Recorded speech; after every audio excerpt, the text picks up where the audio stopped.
स्वरूपा विष्णुमाय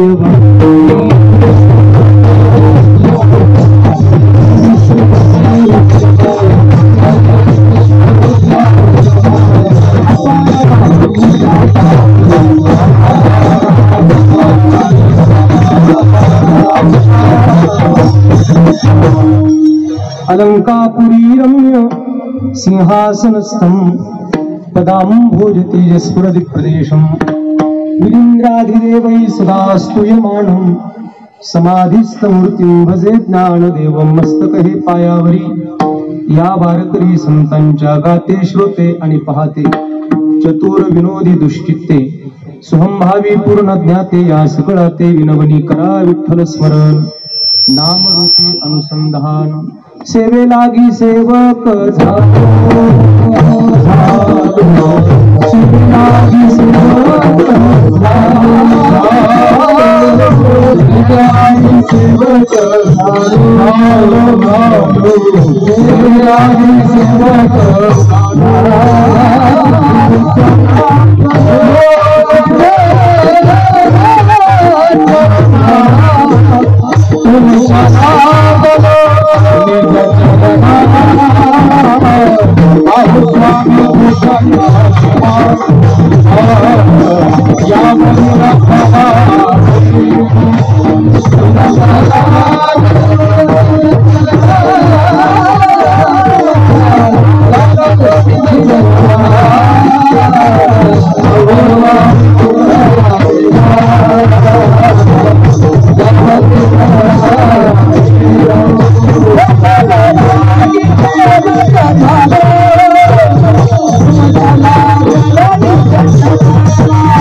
सेवे लागी सेवक झालो तुमच्या लागलो निज चरणा अहो स्वामी तुकया देवा यावरी न करावा अवघेरू आधी नाही कळो आला हा उपाय नाही तरी काय चुकी होती घाली तो पायासी मिठी एकसरी निधी तो दुसरे आडयो अनंत कृपा संपन्न भगवत पूज्यपाद श्रेष्ठ तत्वज्ञ अभिजात प्रतिभावंत संत कवी जगद्गुरु श्री तुकाराम महाराजांच्या गाथेतील फार गोड अभंग आहे। प्रस्तुत अभंगात जगद्गुरु श्री तुकाराम महाराजांनी भगवत शरणागतीचा मार्ग कळाल्यानंतर आपल्या पूर्व प्रापंचिक जीवन प्रवासाचं आत्मपरीक्षण केलं आणि ते करताना महाराजांना जो स्वतःबद्दल खेद वाटला तो आजच्या अभंगातून व्यक्त केलेला आहे। विठ्ठल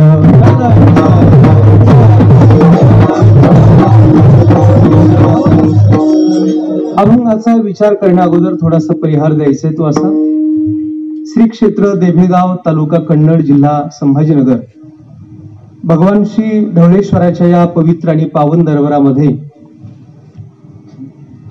वारकरी संप्रदायाचे महान संत श्रेष्ठ नारायणगिरी महाराजांच्या कृपा आशीर्वादाने आपल्या सगळ्यांचं श्रद्धास्थान या परंपरेचे महान संत श्रेष्ठ चंद्रकांतदासजी महाराजांच्या पुण्यस्मरणाच्या निमित्ताने आपल्या सगळ्यांचं श्रद्धास्थान गुरुवर्य श्री महंत रामगिरीजी महाराज यांच्या प्रेरणेने आणि मला विशेष ज्यांच्याबद्दल पूज्यभाव आहे ते हरिभक्तीपरायण ज्ञानदासजी महाराजांच्या शुभ हस्ते अर्थात माऊली बाबांच्या पवित्र मार्गदर्शनाने अतिशय गोड असा हा उत्सव या ठिकाणी संपन्न होतो आहे आणि या निमित्ताने आजचा हा कीर्तन सेवा करण्याचा योग समस्त ग्रामस्थ मंडळी देवेगावकर माता मावल्या पुरुष वर्ग लहान थोर अबालवृद्ध सगळ्यांच्या मोठ्या दिव्य उपस्थितीमध्ये आपण सर्वजण या ठिकाणी तन मन धनाने उपस्थित आहात। आज आवर्जून या सत्संगामध्ये या सोहळ्यामध्ये ज्यांची दिव्य उपस्थिती लाभली आहे ते विद्या वामदेव तीर्थ स्वामीजी टाका आश्रम येरोळ या ठिकाणून महाराजजी सुद्धा उपस्थित आहेत। परमस्नेही हरिभक्तीपरायण योगेश महाराज काळे, हरिभक्तीपरायण कृष्ण महाराज गायके आळंदीहून या ठिकाणी आमची महाराज मंडळी आलेली आहेत. आज आवर्जून या कीर्तनासाठी माझे परमस्नेही मित्र, महाराष्ट्रातील एक गोड कीर्तनकार विठ्ठल महाराज शिंदे. कीर्तनकाराला ऐकत नसतात, पण आता ही नवी पिढीची अंत करण्याची उंची आहे. आमचे कृष्णा महाराज पवार आहेत. दोन्ही गुणी पखावज वाजत ज्यांनी गोड चाल म्हटली, हरिभक्तीपरायण अनिल महाराज, हरिभक्तीपरायण कृष्णा महाराज. सगळी माऊलींची लेकरं आहेत. गावातील पंचकृषीतील आपण सर्व भजनी मंडळ. मंडप सुंदर आहे, साऊंड ऑपरेटिंग चांगली आहे. आणि या पवित्र उत्सवामध्ये आजचा हा कीर्तन सेवा करण्याचा योग आहे. 2 वर्षापूर्वी सुद्धा माझं येणं झालं होतं आणि आज दुसऱ्यांदा येणं आहे. तसं मी म्हणालो नव्हतो मी पुन्हा येईन, पण मी आलो. आदरणीय आमचे गणेश भाऊ शेळके यांनी मला यावर्षी पण संपर्क केला आणि येण्याचा योग आला. जमलेल्या माझ्या सगळ्या माता मावल्या, पुरुष वर्ग, तरुण बांधव, खरं म्हणजे ढवळेश्वराचा हा उत्सव चंद्रकांतदासजी महाराजांचा पुण्यस्मरण सोहळा म्हणजे देवेगावची आपली दिवाळीच आहे. महाराज, दिवाळी काय सोहळा आहे महाराज. आतमध्ये मंदिरात गेल्यानंतर त्यांनी सांगितलं 1800च्या काळातलं मंदिर आहे. 1111 माऊलींच्या काळाच्या सुद्धा अगोदर पासूनची ही परंपरा आहे. आणि अशा या पवित्र संस्थांमध्ये आजचा हा कीर्तन सेवेचा योग आहे. काय परंपरा आहे महाराज. आणि अशा या परंपरेत आपल्याला सगळ्यांना सेवा करण्याचं भाग्य मिळालंय. आज या उत्सवामध्ये सुद्धा कोणी अन्नदानाच्या निमित्ताने सेवा करत असेल, कोण आपल्या देणगी स्वरूपात सेवा करत असेल, कोण इथं चटई उचलण्याची सेवा करत असेल, कोण पात्र उचलण्याची सेवा करत असेल.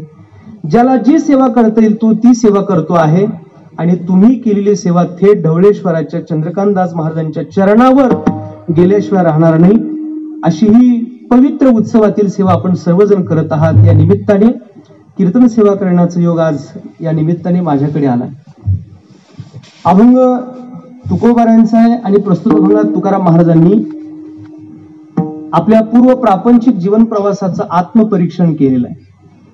ते करताना महाराजांना जो खेद वाटला तो आजच्या अभंगातून व्यक्त केलेला आहे. खर तर मनुष्य जीवन हे आचाराने शोभतं आणि आचार ही माणसाची संपत्ती आहे. आचार परमो धर्म, आचार हा सर्वश्रेष्ठ धर्म आहे. आज या विज्ञान प्रधान आणि मनोरंजनाच्या काळात लोक आचार विन्मुख झालेली आहेत.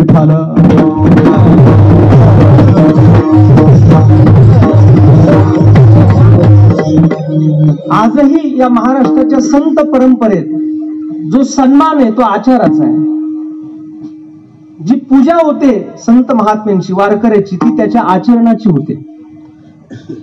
इथं ज्ञानापेक्षा आणि विद्वत्तेपेक्षा सुद्धा आचाराला पूजलं जातं. म्हणून इथल्या संतांचं जे वजन आहे ते ज्ञानाचं नाही, ते आचरणाचं आहे. आज या संस्थांवर आल्यानंतर, माऊली बाबांकडे पाहिल्यानंतर, आळंदीत कोरेकर बाबांची आठवण माऊली बाबांकडे पाहिल्यानंतर होती. जे फील आम्हाला बाबांकडे पाहिल्यावर तिथं आळंदीत व्हायचं, आज तेच माऊली बाबांकडे पाहिल्यानंतर होतं. ही त्यांची प्रतिभा आहे, त्यांचं चारित्र्य. धन गया तो कुछ नहीं गया, शरीर गया तो थोड़ा कुछ गया, लेकिन चारित्र्य गया तो सब कुछ गया. चारित्र्य ही संपत्ती महाराज. आणि म्हणून हे संत महापुरुष वेळोवेळेला समाजाला आचाराचा प्रभाव दाखवतात आणि आचरणीय जीवन कसं जगावं याचं दिग्दर्शन करतात.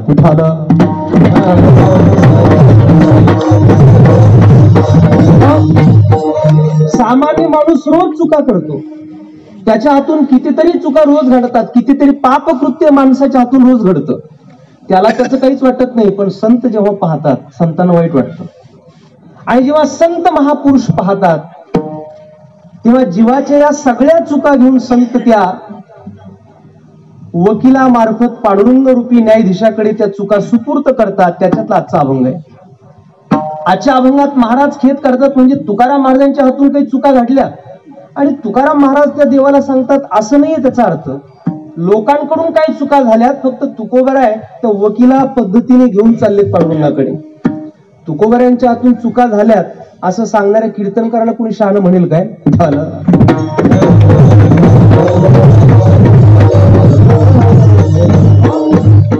मूलतः हा प्रश्न असा निर्माण होतो की माणूस चुकतो तरी का, माणूस चुका तरी का करतो? कोणाला वाटतं आपण चुका कराव्या, आपण पाप करावं? जे केल्यानंतर चार लोक आपल्या तोंडावर थुंकणार आहेत, लोक आपल्याबद्दल चांगलं बोलणार नाहीत, आपल्याबद्दल निंदा करतील, नालस्ती करतील, वाईट बोलतील. मग चुकूनही ही सगळ्यांची इच्छा असते, तरी सुद्धा लोक चुका करतात, तरी सुद्धा माणसाच्या हातून पाप कर्म घडतं. का माणूस पाप करतो त्याची काही कारण मी आपल्या पुढ्यात मांडतो, ऐका. पहिली गोष्ट, आपण जिथे जन्माला आलो याला कलियुग म्हणतात, आणि या कलियुगाचा प्रभाव इतका भयानक आहे, तुमची इच्छा असो अथवा नसो तुमच्या हातून पाप घडतं. सत्यम नास्ति तपशौचम दयादानं न विद्यते उदरम भरिनो जीवा वराका कूटभाषिणा. भागवत सांगते, सत्य राहिलेलं नाही, तप राहिलेलं नाही, दया राहिलेली नाही, दान राहिलेलं नाही. जिकडं पाहावं तिकडं लोक केवळ उदरम भरिनो जीवा वराका कूटभाषिणः. जो तो माणूस इथं स्वार्थ परवश झालेला आहे, हा कलियुगाचा प्रभाव आहे. कलियुगाची दादा ऐकावी थोरी, पुत्र तो होईल पित्याचा वैरी.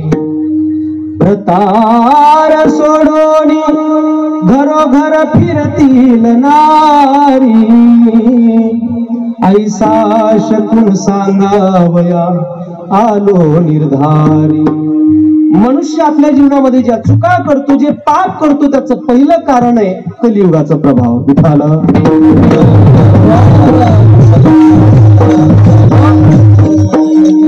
आचार भ्रष्ट होती लोक कली, पुण्य क्षीण बळी झाले पाप, ऐसे कलियुगाचे मुळे झाले धर्माचे वाटून. चंद्रकांतदास महाराजांचा पुण्यतिथीचा सोहळा इतका वैभव संपन्न व्हावा ही काय कलियुगाची ओळख थोडीच आहे महाराज. That is not identity of Kaliyuga. ही कलियुगाची ओळख नाही एवढा सुंदर सप्ताह तयार होणं, पण ही पुण्याई महाराज त्या संत महापुरुषांची म्हणून चाललंय, नाही तर कलियुगाचं चित्र वेगळंच आहे. ऐका कलीचे महिमा,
खलीचे महिमान असत्यास हिरिजले जण, पापा देते अनुमोदन करीती मिळण संताचे. पापाला ऊत आलाय, पुण्य कमी होत चालले.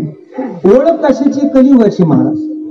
राजे भ्रष्ट यवन झाले, ठाई ठाई दोष घडले, मग ई अवतार घेतले कली दोष हरावाय. या संतांना इथं यावं का लागलं? कारण कलियुगातल्या लोकांचं दोषाचरण पाहिलं आणि संतांना इथं यावं लागलं. कलियुगाचा प्रभाव आहे, माणूस इथं पाप कर्म करतो. दुसरी गोष्ट, माणसाच्या हातून पाप कर्म घडतं, त्याचं कारण सांगितलं गेलं प्रारब्ध. प्रारब्धाकडून काही गोष्टी अशा वाट्याला येतात महाराज, तुमची इच्छा असो अथवा नसो, जे जे असेल प्रारब्धी ते न चुके कर्म कधी, होणार असाई की बुद्धी कर्म रेषा प्रगटे. प्रारब्धेची गती न कळे विचित्र, आहे हाती सर्व विठोबाच्या. मग लोक म्हणतात का एवढा चांगला माणूस होता आणि त्याच्या बाबतीत असं कसं काय घडलं? असं कसं काय घडलं याचं उत्तर जातं ते त्याच्या प्रारब्धाकडे जातं. म्हणून कितीतरी चांगली चांगली लोक आपण पहा, पण त्यांच्या वाट्याला जी दुःख यातना आल्या, काय कारण आपण शोधणार आहोत, तर ते जातं प्रारब्धाकडे. भीष्माचार्यांचा प्रसंग आहे. 52 दिवस शरपंजिरी पडलेले भीष्माचार्य आहेत. अंगातून एक एक रक्ताचा थेंब निथळतोय. भगवान श्रीकृष्ण परमात्मा उभा राहिला आणि भीष्माचार्य देवाकडे पाहतात. देवा, माझ्या वाट्याला आज हे सगळं दुःख आलंय, आज तुम्ही माझ्या समोर उभा आहात. त्रैलोक्यात सापडणार नाही इतकी सात्विक सद्बुद्धी फक्त माझ्याकडेच आहे.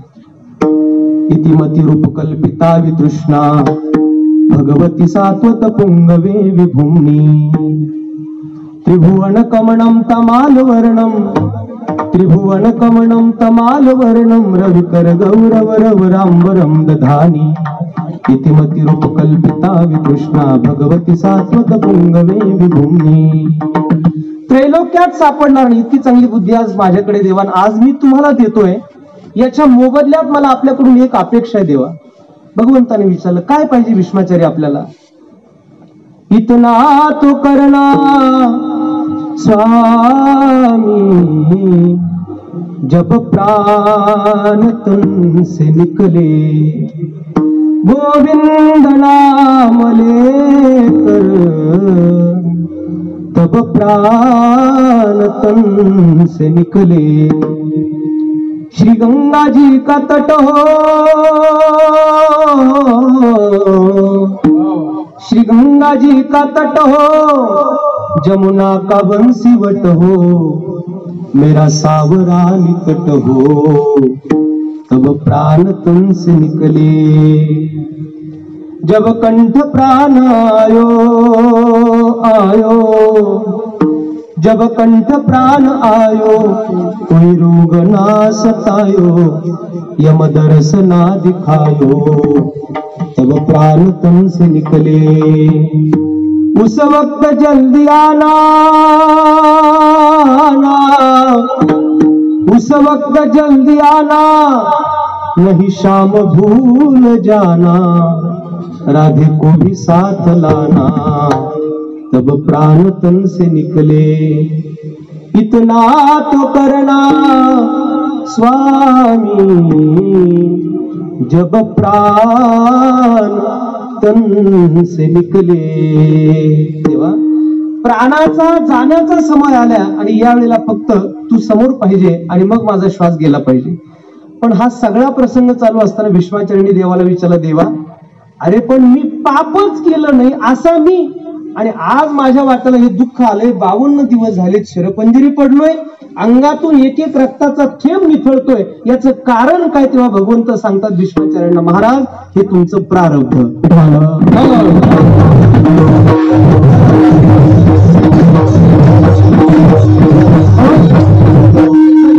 प्रभावामुळे मनुष्याच्या हातून चुका घडतात. प्रारब्ध दोषामुळे मनुष्याच्या वाट्याला काही दोष येतात काही चुका येतात. आणि तिसरी गोष्ट एका माणसाला त्याच्या स्वस्वरूपाचं अज्ञान आहे. जीवाला त्याच्या स्वरूपाचं अज्ञान असल्यामुळे मनुष्याच्या हातून कळत नकळत कितीतरी चुका घडतात कितीतरी पाप घडतं. कारण जीव स्वतःला मी देह आहे असं समजतो आणि मग मी जर देह असेल तर या देहाला माझ्या इंद्रियांना सुख झालं पाहिजे यासाठी माणूस वाटेल ते करायला तयार होतो. वेदे न करिता प्रेरणा विषयावरी सहज वासना मांस सेवन मद्यपाना मिथुनी भूत मैथुना ए अर्थी सर्व जना तीव्र वासना सर्वदा. काय काय करतो माणूस माऊलींच्या ओव्या अप्रतिम आहे. न जावे ते थजाये न पाहावे ते जो न पाहे न खावे ते खावे ते विचितोषे न धरावा तो संगो न लगावे ते थ लागो नाचरावे जो मार्गो आचरे जो नाईकावे ते ऐके न बोलावे ते भुंके परिदोष होतील हे न देखे प्रवर्तता अंगमनासी रुची यावे येतुलेनी कृता कृत्य नाठवे करणे याचे निनावे भलतेची करी परिपाप मज होईल का नरकयात येईल हे काहीच पुढील देखे ना जो. माणूस विचारणे करत नाही मी जे करतोय ते योग्य आहे का अयोग्य आहे. मी पाप करतोय का पुण्य करतोय चूक करतोय का बरोबर करतोय नीतीने जगतोय का अनितीने जगतोय. हे सगळं माणूस जे करतो ते फक्त त्याच्या स्वरूपाचं अज्ञान आहे.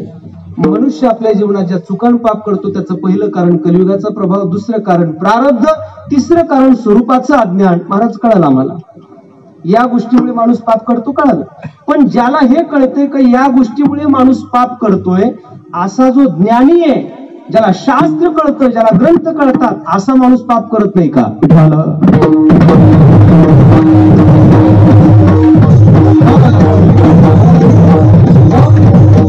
ज्याला कळत नाही त्याच्या हातून चुका होत असतील मान्य आम्हाला, पण ज्याला कळतं त्याच्या हातून चुका होत नाहीत का?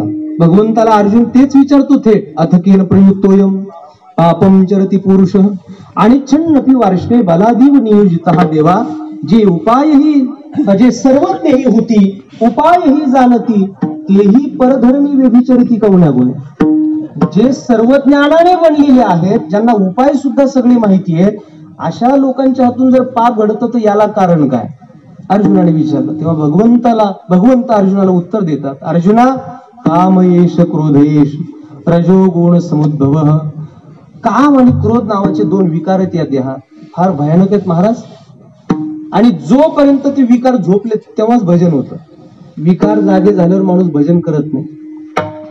आमच्या भगवान बाबाच्या गादीवर भीमसे महाराज होते दुसरे, फार गोड म्हणायचे बाबा, आता जागा रे भाईनो जागा, आता जागा रे भाईनो जागा, जागा रे भाईनो जागा, आता जागा रे भाईनो जागा. सुरली गला सुरली गला सुरली गला नारुनी भागा रे, आता जागा रे भाईनो जागा, आता जागा रे भाईनो जागा. सुरली गला सुरली गला सुरली गला आता जागा रे भाईनो जागा, आता जागा रे भाईनो जागा.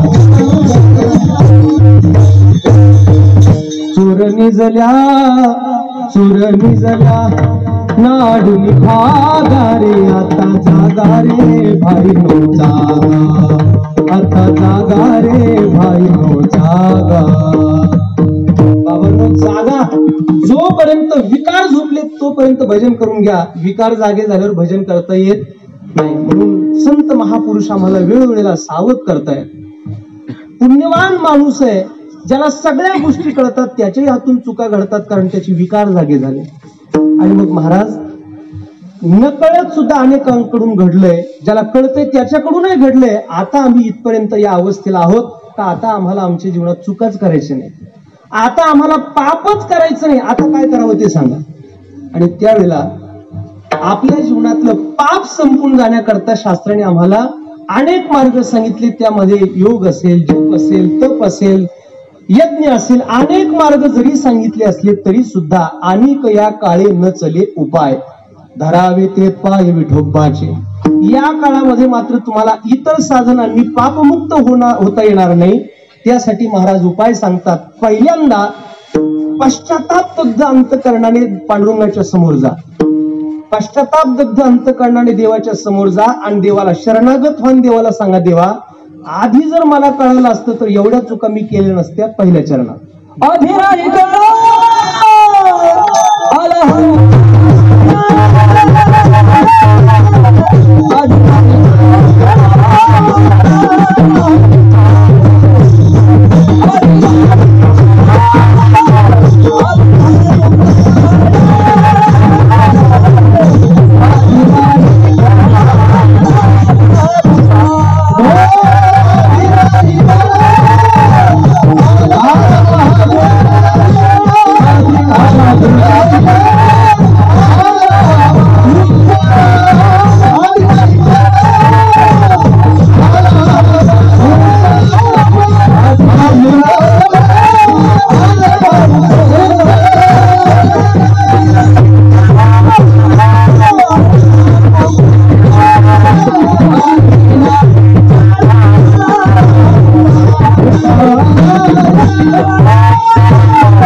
तुकोबारांचे, देवा आधी जर मला कळालं असतं तर या चुका मी केल्या नसत्या, पण मला आधी कळालं नाही. आधी नाही कळो आला हा उपाय, नाही तरी काय चुकी होती. आणि म्हणून संत महापुरुष आपल्या संबंधाने देवाकडे बोलतायत. देवा आधी नाही कळलं म्हणून या चुका घडल्या, आज मात्र तुझ्या शरणागतीचा मार्ग आम्हाला कळालाय, आज आम्ही तुझ्याकडे आलोय. आमचं अंतःकरण देवा अतिशय पश्चातापदग्ध आहे आणि आपल्याला आपल्या चुकाची जाणीव होऊन पश्चाताप होणं ही परमार्थाची सुरुवात आहे. जोपर्यंत पश्चातापच होत नाही तोपर्यंत माणूस परमार्थ पुढे सरकू शकत नाही. आणि नियम आहे महाराज, अपिचेत सुदुराचारो भजते माम अनन्य भाग, साधुरेव समंतव्यस सम्यक व्यवसितो हिसाहा. आधी जरी दुराचारी तरी सर्वोत्तमोची अवधारी, जैसा बुडाला महापुरी न मरतू निघाला. कसाही असेल पण जर पश्चाताप घेऊन देवाकडे गेला तर माझा परमात्मा त्याचा स्वीकार केल्याशिवाय राहणार नाही. फक्त आपल्याला पश्चाताप झाला पाहिजे. उद्धवा जेथं अनुताप नाही तेथं माझी कृपा नवीची काही. जिथं पश्चाताप आहे तिथं माझी कृपा आहे. आणि मग पश्चातापाचे काही लक्षण असतात. आपल्या कुकर्माबद्दल, आपल्या पापाबद्दल डोळ्यातून अश्रूंचा पूर येणं, छाती बडून घेणं, शोक करणं, स्वतःबद्दल गिल्टी होणं, किळस येणं, तेव्हा मी फार वाईट वागलोय, मितवानाथ अपराधी.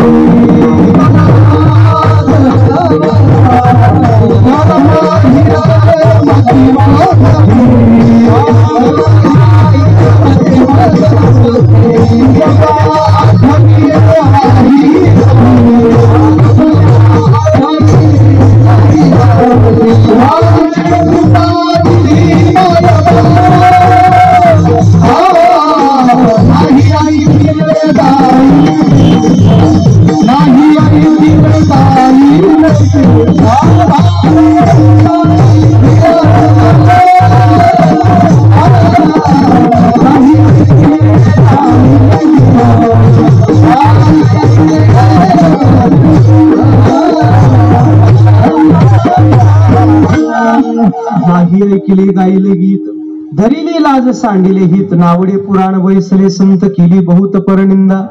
नाही केला करविला परोपकार, नाही दयाली पीडिता पर, करुण येतो केला व्यापार, वाहिला भार कुटुंबाचा. नाही केले तीर्थाचे भ्रमण, पाळिला पिंड करचरण, नाही संत सेवा घडले दान पूजा अवलोकन मूर्तीचे. असंग संग घडला अन्याय, बहुत अधर्म उपाय, नकळे हित करावे ताय, नये बोलू आठवते, नये बोलू आठवते. अभंगित महाराज तुकोबारांचे हे जिव्हारी लागलं पाहिजे. आणि चांगल्या माणसाला जिव्हारी लागतं. कोडग्याला काय कोडग्या लाज नाही, कालचं कोडगा आज किती वटवट मी आई घमंगड. चांगल्या माणसाला जिव्हारी लागतं महाराज. परमार्थ म्हणजे काय, तुम्हाला जिव्हारी लागला पाहिजे. Kirtan is not entertainment, kirtan is treatment. कीर्तन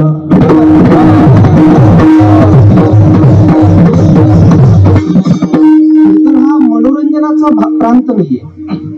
कीर्तनात हसायचं याच्या करता नाही का आपलं सगळं जीवनच हसासारखं आहे, आणि रडायचं याच्या करता नाही का अख्खं जीवन रडायसारखंच आहे. हसणं आणि रडणे याच्या पलीकडचं जे त्याला कीर्तन म्हणतात.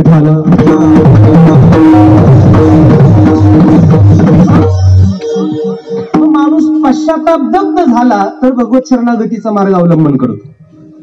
आधी नाही कळालं मला म्हणून एवढ्या चुका माझ्या हातून झाल्या. आपल्या पण हातून बऱ्याच चुका झाल्या. 2024 ला आपण दुरुस्त केल्यात. विठाला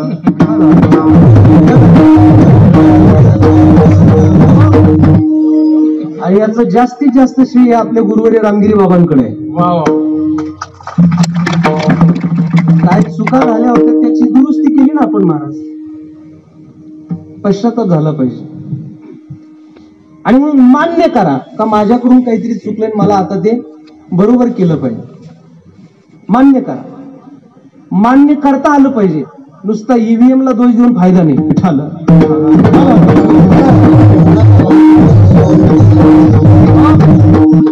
मान्य करा. सातारा जिल्ह्याचे महान संत श्रेष्ठ गोंदवलेकर महाराज आहेत. महाराज म्हणतात गुणवान कोण आहे? गुणात उत्तम गुण, आपले कळावे अवगुण. अवगुण कळले ज्याला तो सुधारण्याच्या मार्गाला लागला. विठाला विठाला. आणि हेच आपल्याला काकड्यात सांगितलं. गुणवंत केलो दोष जाण्यासाठी, दोष जाण्यासाठी माझे भगवती ओ माझे भगवती.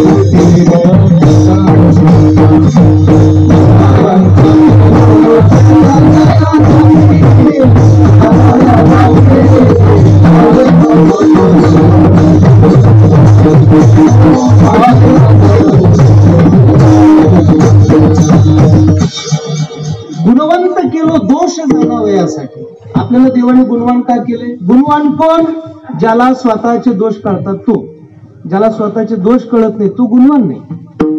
आणि आपलं काय माहिती का? एक ही गलती हम बार बार करते रहे, धूल चेहरे पर थी हम आईना साफ करते रहे. सगळी घाण आपल्यात आहे आणि आपण दुसरीची पाहतोय. हा असं तो तसा, याने हे केलं त्याने ते केलं.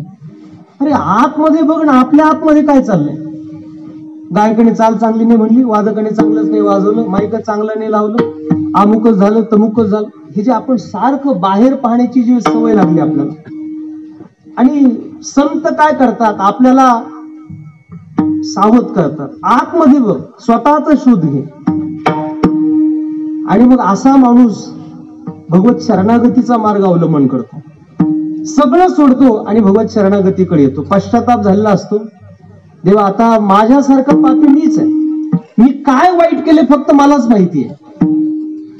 तोरा मन दर्पण कहलाए, तोरा मन दर्पण कहलाए, भले बुरे सारे कर्मों को देखे और दिखाए. शिट्टी झाली म्हणजे चांगलं झालं. तोरा मन दर्पण केलंय. मनासारखा आरसाच नाही माणूस. आणि म्हणून मनाला माहिती बरं, आपला अख्खा चित्रपट फक्त आपल्या मनाला माहिती, बरं कोणालाच माहिती नाही दुसऱ्याला. आणि बरं महाराज ते कोणाला माहित नाही, आपल्या आतमध्ये काय चालतं फक्त आपल्यालाच माहिती. नाहीतर रात्री झोपला माणूस का सकाळी घटस्फोट होईल.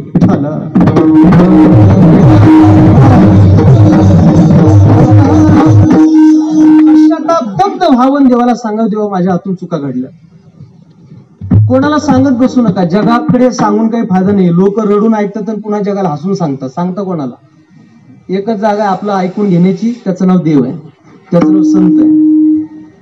देवी गावातील कोणी या आणि चंद्रकांतदास महाराजांसमोर बसा, डबळेश्वराच्या समोर बसा. देवा पांडुरंगा भगवंता परमार्थ करायचा आहे, मला इच्छा आहे आता माझा श्वास तुझ्या चिंतनात गेला पाहिजे, पण आता नकळत कळत अनेक चुका घडल्यात, अनेक पाप घडले. पण आता इथून पुढे माझं काय करायचं ते तू ठरव. मी कसं आहे मी तुला सांगतो. देवा मी चांडाळ चांडाळ, मी असा आहे, मी इतका वाईट आहे, मी म्हणजे कबूल इथं द्यावी लागेल का नाही? कबूल तर करता आलं पाहिजे की नाही? तुम्हाला कबूल करता आलं पाहिजे. जोपर्यंत कबूल करता येत नाही तोपर्यंत तुम्ही पुढे सरकत नाही. आणि लोकांचा प्रॉब्लेम महाराज, माणूस मी वाईट आहे हे कबूल करायलाच तयार नाही. मी चांगला किती हे जगभर सांगण्यात सुटतो. मी पुण्य किती केलं हे लोकांना सांगतो. आणि पाप केलं का लपून ठेवतो. कारण पाप करायच्या जागाच लपून आहे.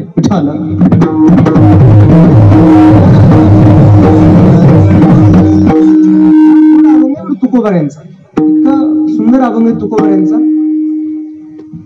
एवढ्या असंख्य चुका झाल्यात. दुरुस्तीचा मार्ग काय? तर अगोदर पश्चाताप दग्ध होणं.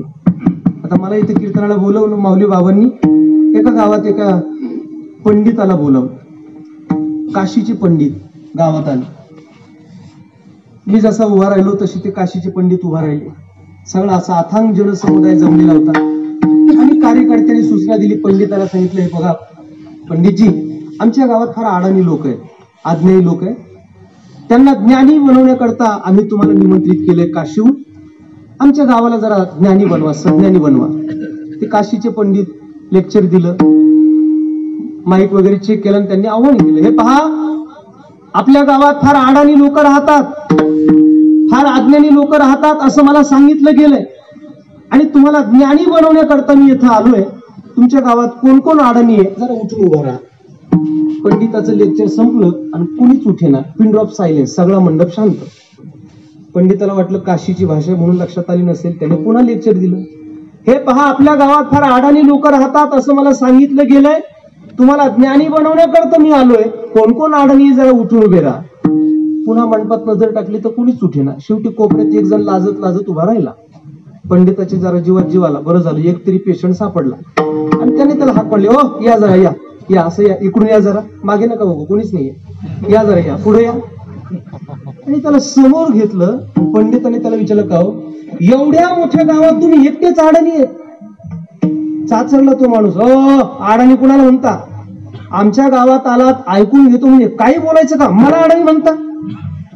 पंडित म्हणला, मी तुम्हाला अडाणी म्हणत नाही, पण मी लेक्चर दिल्यानंतर अडाणी म्हणून तुम्ही एकटेच इथं आलात ना, म्हणून मी तुम्हाला अडाणी म्हणतो. त्याने सांगितलं, अहो पंडितजी, मी अडाणी बिडाणी काही नाही, बराच वेळ झाला तुम्ही एकटेच उभा होता, तुम्हाला जोडीदार म्हणून मी उभा राहिलो. आपण अडाणी आहोत, आपण अज्ञानी आहोत, हे माणूस कबूल करायला तयार नाही. आणि जोपर्यंत आपण आपल्या दोषाबद्दल कबुली देत नाही, भगवंत स्वीकारत नाही.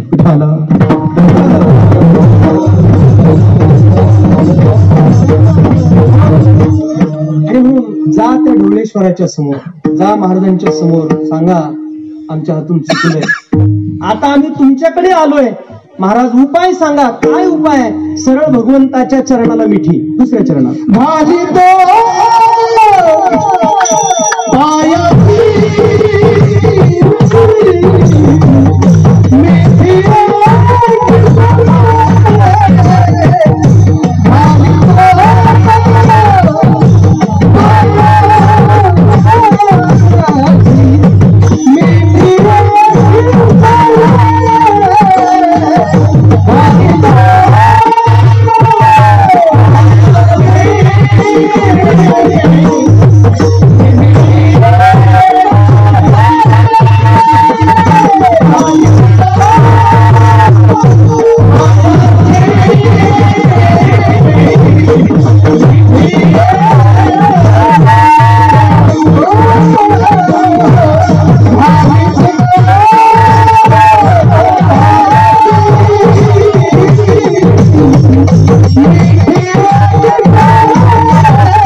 महाराज. घाली तो पायासी मिठी कसरे, निधी तो दुसरे आड येऊ. चल गोड गायली. तरी लोक मला म्हणले, महाराज दोन लोकांची लय मजा आहे, पोलीस लोकांना हप्ते, महाराज लोकांना सप्ते. मी त्याला म्हणलो, बाबा तू एक तर पोलीस होणे तर महाराज हो, कोणतं तरी एक कर, विनाकारण जाळण्यात काय मजा? आपल्या लोकांची सगळ्यात घाण सवय जळून जळून मरणे. त्याचा बंगला पाहिला का याच्या पोटात गोळा, त्याची गाडी पहिली की दवाखान्यात ऍडमिट. अरे स्पर्धेचं युग आहे, जलसीचं युग आहे महाराज. कष्ट करा, मेहनत करा, अभ्यास करा, मोठे व्हा, क्षेत्र कोणतंही असो. तुम्हाला कष्टाशिवाय अभ्यासाशिवाय काहीच मिळत नाही महाराज. मंजिलें उन्हीं को मिलती है जिनकी सपनों में जान होती है. सिर्फ पंखों से कुछ नहीं होता, हौसलों से उड़ान होती है. कष्टाशिवाय कोणाच्याच हातात नाही Maharaj. Quality the service, service the success. कीर्तनकार रोज रस्त्यात आहे. मला एक म्हटलं, मग का तुम्ही रोज रस्त्यात आहे? मी म्हणलं काय करावं, मला रस त्यातच आहे, मला रसच नाही दुसरीकडे.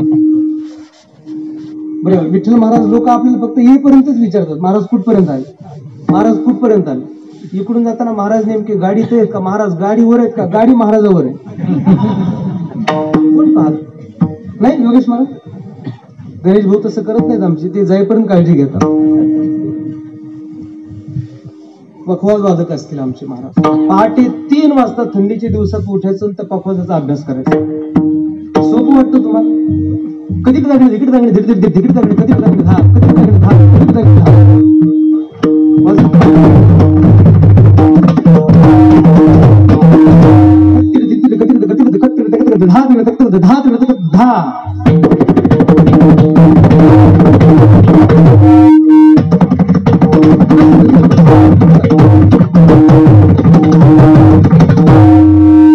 अजून ऍडव्हान्स वाजला, जोरदार टाळी होते.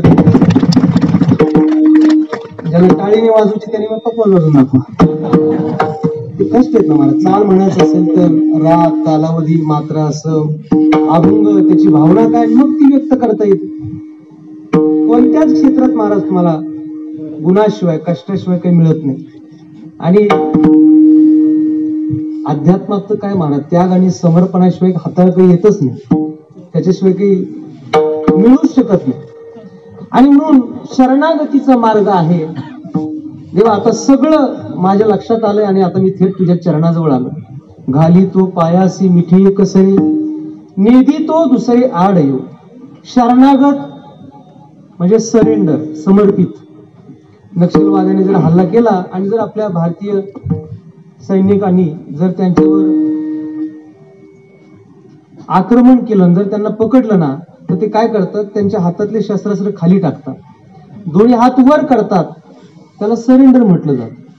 आणि ते काय सांगतात आता आपल्या भारतीय सैनिकाला, की आता तुमच्या पुढे आमचं काही चालणार नाही, आता आमचं काय करायचं ते तुम्ही ठरवा. शरणागत शब्दाचा अर्थ असाच आहे, देवा आता तुझ्या पुढे माझं काही चालणार नाही, आता माझं शिल्लकच काही राहिलं नाही, माझं काय करायचं ते तू ठरव. याला शरणागत म्हणतात. फार सोपी व्याख्या आहे. आणि असं शरणागत अंतकरण भगवंताकडे घेऊन जा. पण काय करावं महाराज, ही शरणागती लोकांमध्ये येईल तर ती कशी येणार आहे? मी एकाला म्हणलं, तू एवढी शायनिंग मारतो, नेमकं काय तुझ्याकडं? तो म्हणला, आपलं काय महाराज, मी लात मारीन तिथं पाणी काढीन. म्हणतात तुमच्याकडे कन्नड झालं, लात मारीन तिथं. मी म्हणलं, तुझ्या लाथीने जर पाणी निघालं असतं तर बोरच्या गाड्या कशाला बोलवल्या असतात? काय ऍटिट्यूड आहे महाराज, काही काही लोकांचं कळत. एकाच्या गाडीवर लिहिलं होतं, भाऊंशी वाकडं नदीवर लाकडं. म्हणलं भाऊला पण लाकडातच न्यायचं की. ऍटिट्यूड आहे महाराज लोकांना. एक छोटा हत्तीवाला माझ्या गाडीच्या समोर गेला आणि पाठीमाग पाठी होती त्याच्या. आता कसं वाटतंय? आता माझी क्रेट आणि तो छोटा हत्तीवाला पुढे गेला, आता कसं वाटतंय? मला थोडा वेळ वाईट वाटलं. ड्रायव्हरला म्हणलं, बघ रे तू छोटा हत्तीवाला. तो म्हणजे जाऊ दे महाराज, त्याचं नवीन घेतलं असेल, आपलं रोज प्रवास आहे, आपण कुठं नादी लागतं. आणि इथून महाराज तो एक एक एक एक गाडी ओव्हरटेक करायचा आणि त्याच्या पुढच्या गाडीच्या पुढे जायचं. आता कसं वाटतंय? आता कसं वाटतंय? ते सगळे गाड्यावर म्हणले, काय करावं होतं? आता कसं वाटतंय? 10-20 किलोमीटर गेला आणि झाडावर आदळला. मी पाठीमागे जाऊन थांबलो, खाली उतरलो, अगोदर त्याची अवस्था पाहिली, त्याची पाठी वाजली. आता कसं वाटतंय? महाराज आपण या संसार काय अहंकार घेऊन आलोय आपण? एक क्षण आपल्या हातात नाही महाराज. अशा प्रतिकूल काळात आपण जगतो आहोत. भगवत शरणागती आणि नामस्मरणाचा अवलंबन आपण आता या क्षणाला करा, ही संतांची व्यवस्था आहे आपल्यासाठी. गोंधळकर महाराजांनी विचारलं, महाराज नामस्मरण कधी करावं? महाराज म्हणले, मरायच्या आधी कर. तो म्हणे मग महाराज मारायचा आदला दिवस कोणता? महाराज म्हणजे मग रोज करत जा.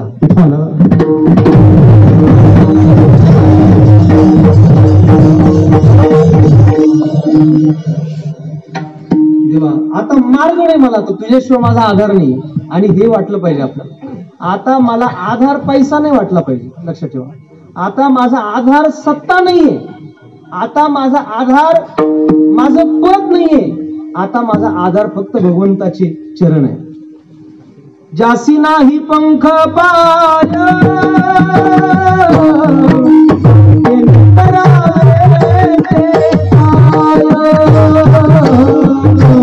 जासी नाही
अनेक जण त्याच्या चरणावर गेले. सुदामा ब्राह्मण दुःखे दरिद्री पिढीला मुष्टी पोहे घेऊन त्याचे भेटी लागी गेला.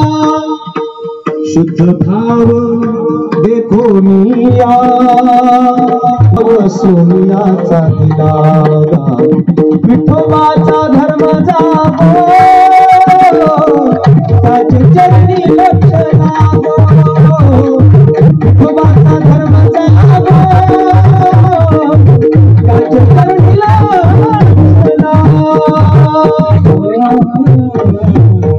आधार म्हणून त्याचे चरण आहेत. आणि म्हणून देवा मला कळले माझ्याकडून चुका झाल्यात, माझ्याकडून पाप घडलाय. आता फक्त घाली तो पायासी मिठी एकसरी नेदी तो दुसरे आड येऊ. आणि तुझ्या पायाच्या आणि माझ्या चिंतनाच्या मध्ये आता परत दुसरं काही आडवं येऊ देणार नाही. हा भाव अंतःकरणातला जागृत व्हायला पाहिजे. आता बस तुझे चरण सोडून दुसरं काही न सोडी न सोडी न सोडी विठोबा चरण न सोडी. आता तुझे चरण सोडणार चरण न सोडी सर्व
सोडी सर्वथा आन तुझी पंढरीनाथा.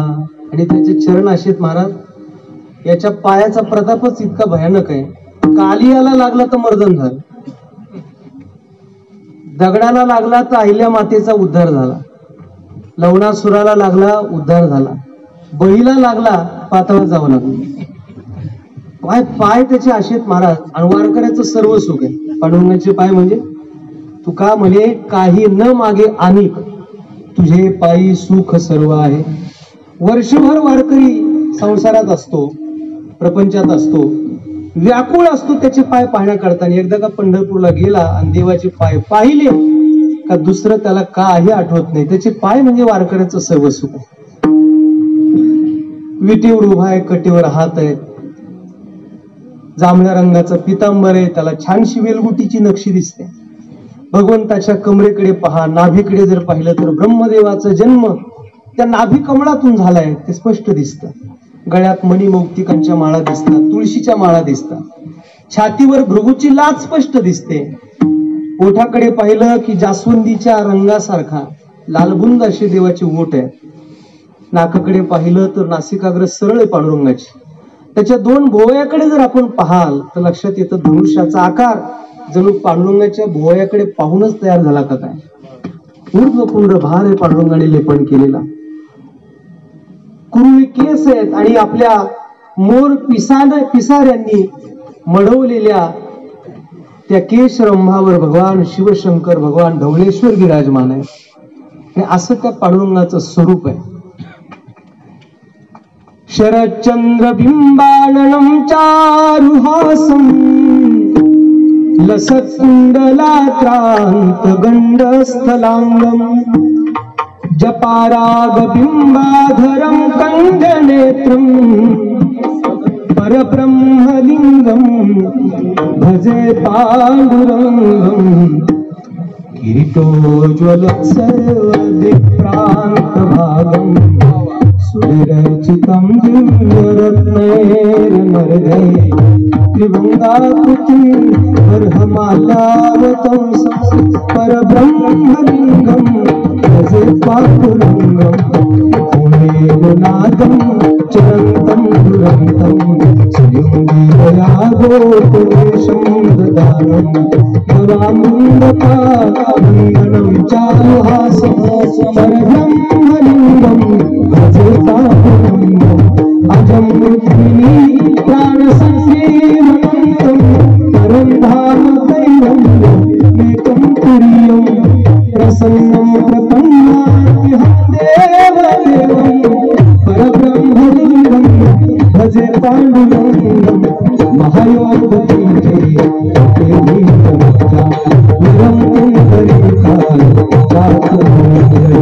समागप्रतिष्ठं तमानन्दकन्दं परब्रह्मलिङ्गं भजे पांडुरंगं परब्रह्मलिङ्गं भजे पांडुरंगं. इतका सुंदर आहे महाराज विठोबा. काय श्रीमद शंकराचार्यांनी त्या पांडुरंगाच्या स्वरूपाचं हे वर्णन केलं. आणि असं त्याच्या पांडुरंगाच्या स्वरूपाच्या चिंतनाकडे जीव आकृष्ट व्हावा, पश्चातापदग्ध व्हावा, शरणागत भावाने देवाकडे जावा आणि मग त्याला पाहावं. त्याला पाहिलं ना महाराज मग जगात कोणाकडे बघण्याची गरज पडणार नाही. इतकं सुंदर आहे. आपल्यातून त्याच्यात फार फरक आहे, फार फरक. आपलं सौंदर्य म्हणजे लग्न झाल्यावर 2 वर्षांनी फक्त अल्बमच बघायचं काम आहे. खुर्चीवर बसलेला असतो, बायकोकडे बघतो ना अल्बम कडे बघतो. काय होतीस तू, काय झालीस तू. बायको सुद्धा अल्बम मध्ये बघते, नवऱ्याकडे बघते. काय होतास तू, काय झालास तू. एक छोटा मुलगा अल्बम मध्ये पाहत होता. त्याने त्याच्या आईला हाक मारली. मम्मी. काय बेटा. अगं हे कोण आहे तुझ्या शेजारी उभा. आईच्या लग्नातला अल्बम पोरग पाहत होता. आई म्हणली बघू दे. आई जवळ आली आणि बघितलं अल्बम मध्ये. म्हणली बाळा अरे असं काय करतोय, पप्पा आहेत तुझे. पोरग झालं कन्फ्युज. म्हणलं मम्मी पप्पा आहेत. म्हणलं हो पप्पा आहेत. मम्मी खरंच पप्पा आहेत. म्हणलं हो खरंच पप्पा आहेत. खरंच पप्पा आहेत. अरे खरंच पप्पा आहेत. पोरग म्हणलं मम्मी मग हे जर माझे पप्पा आहेत, हे जर माझे पप्पा आहेत, सांगूच का, हे जर माझे पप्पा आहेत मग आपल्या घरात जो टपलू राहतो तो कोण आहे? नाही कळलं अजून. म्हणजे काय झालं असेल माहितीये, लग्नाच्या वेळेला डोक्याला चांगले केस होते, चांगली हेपी होती, आता एक केस सुद्धा शिल्लक राहिला. हे आपलं सौंदर्य मा. कान्होबा तुझी घोंगडी चांगली, कान्होबा तुझी घोंगडी चांगली, कान्होबा तुझी घोंगडी चांगली. आभासिका दिली वांगली रे,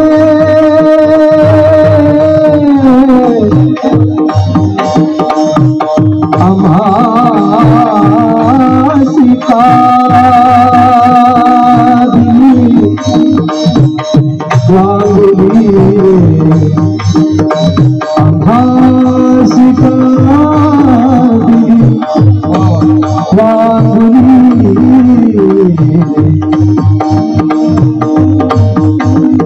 आभासिका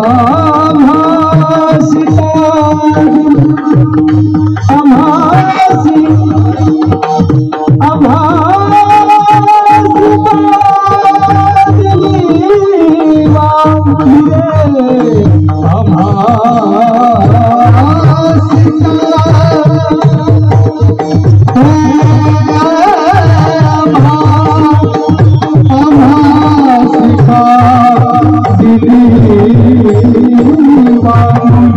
रे.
कान्होबा तुझी घोंगडी चांगली. फक्त देवाची घोंगडी चांगली मान, बाकी आपल्या सगळ्याच्या घोंगड्या खराब होणार आहे. त्यामुळे या घोंगड्याच्या फार नादी लागू नका. हे कधी उद्ध्वस्त होणार कोणाला माहिती. मान देवेगावच्या मायावर तुम्ही सिलेंडर भरून आणता ना, सिलेंडर गॅस भरून आणायची तारीख लिहून ठेवा. संपणार कधी, कोणी पण एखादी सांगा मला, गॅस कधी संपणार. पाहुणे आलेले असतात, नवरा म्हणतो बायकोला चहा ठेव, चहाचं पातेलच ठेवते आणि सुरू करायला जाते तर फुस गॅस संपला. हा सिलेंडर भरूनच आणलेला आहे, भरून आणलेला आहे. आणि कधी संपणार आहे आपल्याला कोणालाच माहित नाही बरं. सगळ्याच्या तारखा कन्फर्म आहेत, फक्त डिक्लेअर नाही. आणि बरं झालं त्याने डिक्लेअर करून नाही ठेवलं. डिक्लेअर नाही म्हणून लोक 3 महिन्याचा रिचार्ज करतात, ज्याच्या त्याच्या क्षमतेने करतात लोक. किती समीप आहे महाराज मृत्यू आपल्या. आणि म्हणून संत आम्हाला वेळोवेळेला सावध करतात. अतिशय काळ आपल्या हातातून चाललेला आहे. लवकर उठा, शरणागत व्हा, आपल्या चुका तपासा, दोष बघा आणि भगवत प्राप्तीचा मार्ग अवलंबन करा. घाली तो पायासी मिठी कसर, निधी तो दुसरे आड येऊ. आता दुसरं काही आडवं येऊ देऊ नका, हा मार्ग अवलंबन करा. आणि तुकोबऱ्या पुन्हा एकदा अंतर्मुख होऊन विचार करता. लटिका असणारा हा प्रपंच, काय ही लोक याच्या नादी लागले. तिसऱ्या चरणात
कसया पडतो लटिक्याचे भरी, नवत आकाश श्री भार घेतो. लटिका असताना प्रपंच लोक याच्या आहारी गेलेत आणि नसलेला भार आपण आपल्या डोक्यावर घेत चाललेलो आहेत. महाराज म्हणतात, बाबा रे, हा प्रपंच लटिका मिथ्या माया, नरदेह केवळ नाशिवंत काया, म्या जन्म दवडीला वाया, पंढरी राया विसरुनी.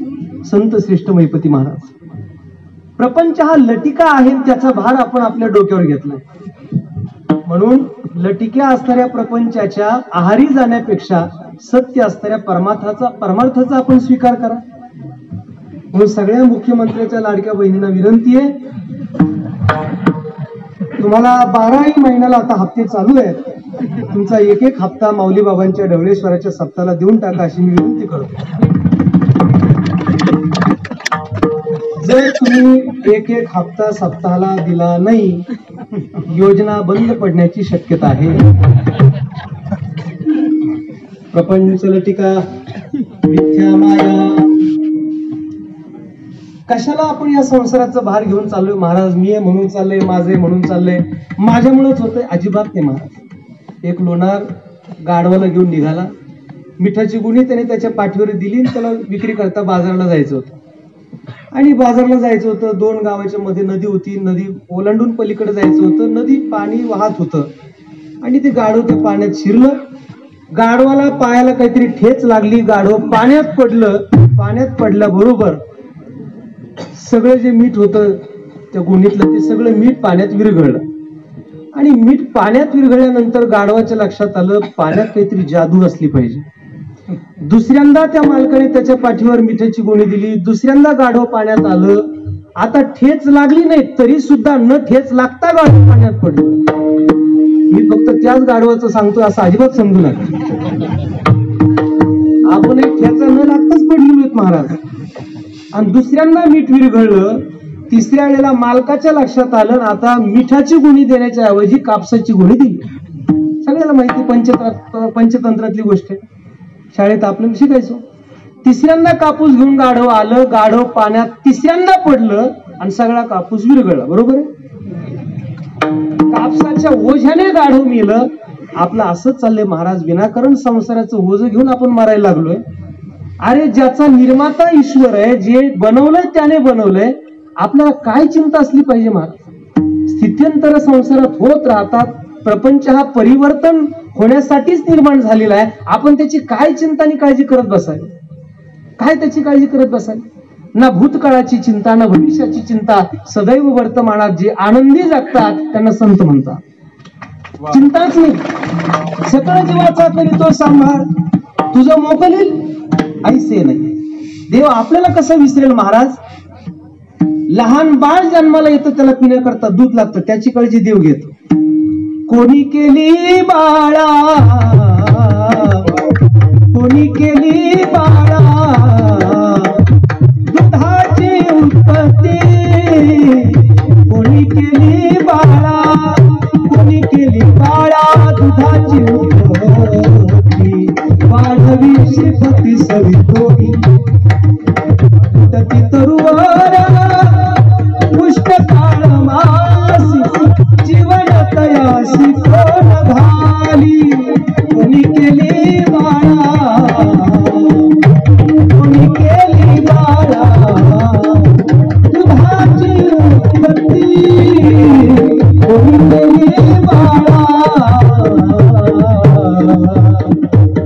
अरे कोण आहे महाराज या विश्वाला निर्माण करणारा? तुका म्हणे ज्याचे नाव विश्वंभर. काय आपण त्याची चिंता करावी? संसाराचं ओझं आपण आपल्या डोक्यावर घ्यावं.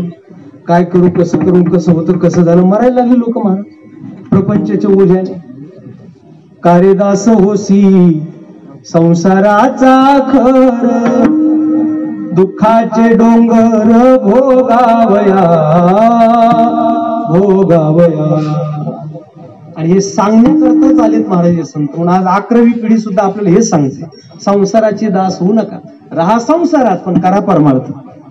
राहा संसारात पण करा मात्र परमार्थ. ही परंपरा, ही भक्ती परंपरा आम्हाला शिकवते, संसाराच्या अधीन होऊ नका.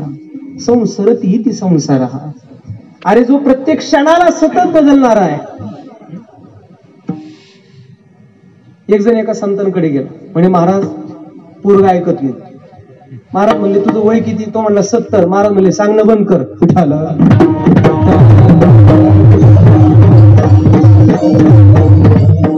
प्रपंच येतो, त्याच्या काय त्याला चिटकून काय होणार आहे महाराज? आणि म्हणून त्या प्रपंचात आम्हाला परमार्थ करण्याची व्यवस्था संतांनी केली. आणि म्हणून अंतर्मुख व्हा, शरणागतीचा मार्ग अवलंबन करा. ज्ञानेश्वरी, गाथा, रामायण, भागवत बघा. हे तुमच्या माझ्या जीवनाला उद्धार करून देण्यासाठी निर्माण केली संतांनी ग्रंथावलीत महाराज. आणि म्हणून महाराज म्हणतात, कासया पडतो लटिक्याचे भरी, नवता का श्री भार घेतो. संसाराचा हाट फिरतो दुकानी, भरोवरी धन मिळवितो. आणि या संसार रूपी बाजारामध्ये नाना देहरूपी दुकानात जाऊन मी फक्त धन मिळवण्यासाठीच माझं संपूर्ण आयुष्य उद्ध्वस्त केलं. पण ज्यांनी ज्यांनी संसारातले भोग भोगण्याकरता आपले जीवन पणाला लावले, त्यांना विचारून बघा ना तुम्ही, काय त्यांची उत्तर काय आहेत? नाथरायांनी भागवतात फार गोड वर्णन केलं. ज्याने फक्त सौंदर्य सुख भोगण्यासाठी आयुष्य घातलंय त्या पुरुरव्याला विचारा. नरदेहीचे उत्तमोत्तम अमूल्य आयुष्य केले भस्म, जळो जळो माझे कर्म, निंद्य अधर्म तो एक. उर्वशीच्या पाठीमागे पळणारा राजा पुरुरवा, पायात चप्पल नाही, अनवाणी पळतोय, अंगावर कपडा नाही, विवस्त्र अवस्थेत. आणि त्याची दशा पाहिली आणि त्याला विचारलं काय उत्तर काय तुझं? तेव्हा तो सांगतो, नरदेहीचे उत्तमोत्तम अमूल्य आयुष्य केले भस्म, जळो जळो माझे कर्म, निंद्य अधर्म तो एक. माझ्यासारखा पापी या संसारात नाही, ज्याने संपूर्ण शरीर संसारातल्या भोगाकरता खर्च केला. तेच ययातीला विचारा. राजा ययाती, न जातु काम कामानाम उपभोगी न शाम्यता. ज्याच्यात सुखच नाही त्याच्यात शोधण्याचा मी प्रयत्न केला. कुत्र हाडूचं गळतं, रक्त कुत्र्याच्या हिरड्यातून येतं, पण कुत्र्याला वाटतं मी हिरडीतून काढलं. कुत्र्याला वाटतं मी हाडातून काढलं आणि रक्त त्याच्या हिरड्यातून आलेलं असतं. संसारातली ही विशेष सुखाची अशी व्यवस्था आहे महाराज. ज्याने धनासाठी आपलं आयुष्य उद्ध्वस्त केलंय त्या कदरू ब्राह्मणाला विचारा. फार गोड वर्णन केलं नात्रायने. जळो जळो हा धनकाम, व्यर्थ गेला माझा जन्म, फुकाचे जे राम नाम ते मी अधम न म्हणीच. इतकं सुंदर राम नाम पण माझ्या मुखाला ते आलं नाही. मी धनासाठी आयुष्य उद्ध्वस्त केलं. आणि काय दिलं त्या धनाने? द्रव्यापाशी अधिव्याधी, द्रव्यापाशी दुष्टबुद्धी, द्रव्यापाशी सलोभ क्रोधी, असत्य निरवधी द्रव्यापाशी. द्रव्याची या मागे कळिकाळाचा लाभ, म्हणून या संग होता त्याच्या द्रव्याची या मागे कळिकाळाचा लाभ. अशा या प्रपंचात अनेक गोष्टींसाठी मी माझं जीवन खर्च केलंय, पण आज मात्र मला कळालं की माझ्या भगवंताच्या शरणागतीशिवाय, चिंतनाशिवाय दुसरा मार्ग नाही. आणि काय ना, जो माणूस आपल्या चुका दुरुस्त करून चांगल्या मार्गाला लागतो तो जेव्हा चांगल्या उंच अवस्थेला जातो पण पुन्हा पुन्हा तो थोडासा रिकॅप होत असतो. मागच्या काही गोष्टीचं त्याला स्मरण होत असतं. तसं तुकोबार आहे, जीवाचं स्मरण करून दाखवतात. पुन्हा तो जीव सांगतो, पण देवा मी कशासाठी जन्माला आला असेल आणि कशासाठी गर्भवासाचं दुःख सहन केलं. तुका म्हणे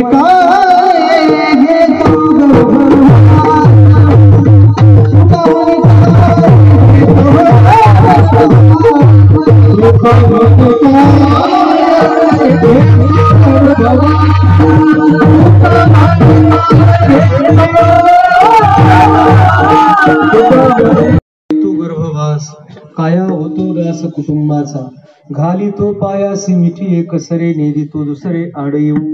डवळेश्वर भगवंताच्या या दरबारात या पवित्र संस्थानावरचा हा उत्सव चालू आहे आणि या उत्सवात आजचा सेवेचा योग आहे. या निमित्ताने या अभंगाचा विचार मी आपल्या पुढ्यात मांडलाय. हेतू इतकाच आहे का आपल्याला प्रत्येकाला भगवत शरणागतीचा मार्ग कळालाय, आपण त्या मार्गाने जावं आणि यासाठीच हा उत्सव या ठिकाणी आपण संपन्न करत आहोत. सर्व ग्रामस्थांचं अत्यंत सगळ्यांचं योगदान आहे, प्रत्येकाचे परिश्रम आहेत, प्रत्येकाचे कष्ट आहेत. या निमित्ताने आपल्या सगळ्यांचं श्रद्धास्थान परमपूज्य गुरुवर्य माऊली बाबा यांच्या शुभ हस्ते हा उत्सव संपन्न होतोय.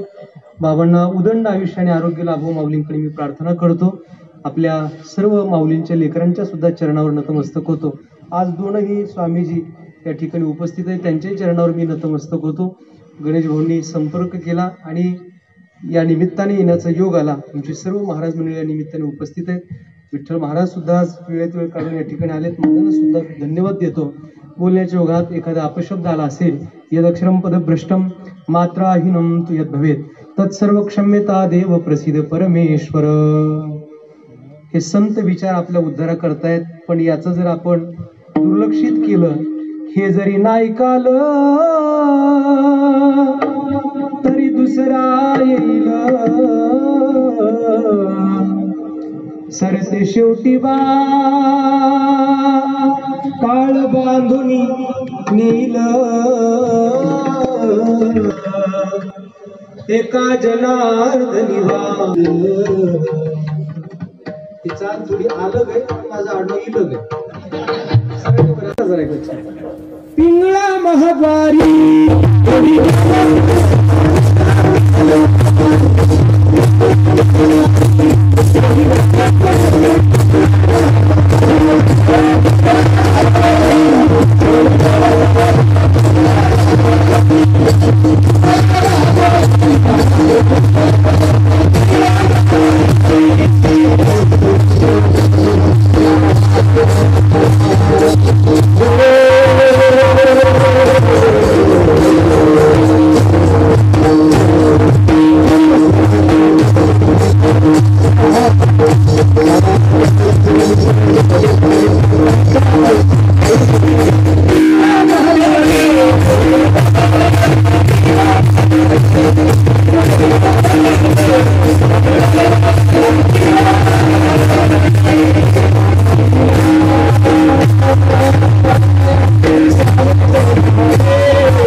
Thank you.